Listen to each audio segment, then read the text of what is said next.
안녕하세요. 리엠파트너스 이승재 변호사입니다. 네, 이수정 변호사입니다. 사설 파워볼 도박 사이트는 게임의 회전율이 높아서 사이트 도금액 계좌에 입금된 금액이 수조 원에 이르는 경우가 상당히 많습니다. 예, 일반 사설 스포츠 토토 사이트보다도 훨씬 도금액이 높은 경우가 많은데요.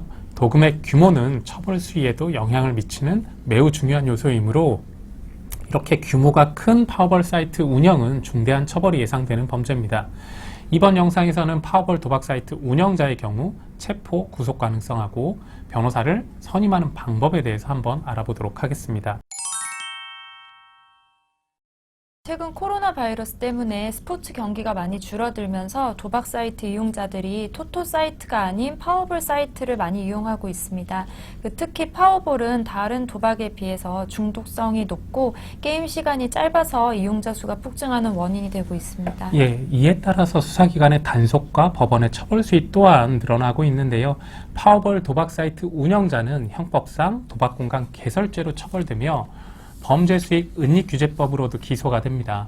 또 대포통장을 사용하는 것에 대해서 이렇게 범죄수익을 은닉한 것으로 보기 때문인데요. 또한 벌어들인 수익은 전부 추징의 대상이 되고요. 얼마 전에는 도박 사이트를 운영한 일당이 압구정 현대아파트 등 다수의 부동산에 투자한 것으로 드러나서 가진 재산에 대해서 전부 수사 과정 중에 추징 보전 조치가 시행된 사례도 있었습니다. 파워볼 도박 사이트에 가담한 경우에는 다양한 요소가 형량에 영향을 미칩니다.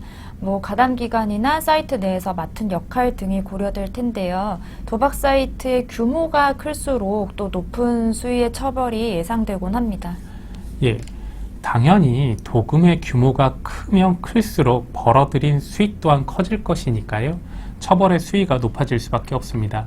그런데 수사기관에서 이렇게 도금액을 산정할 때에는 범행기간 동안 사용된 계좌에 입금된 금액 전부를 도금액으로 산정하는 경우가 종종 있습니다.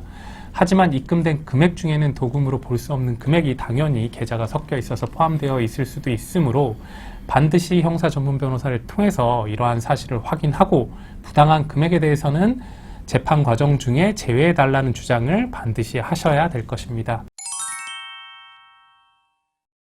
파워볼 도박 사이트 운영에 가담한 경우에 운영자 등의 총책은 체포나 구속 가능성이 상당히 높은 편입니다. 범죄의 중대성이 인정되기 때문입니다. 예, 이렇게 체포, 구속된 피의자라도 변호인 조력을 받을 권리는 헌법하고 형사소송법에 규정되어 있습니다.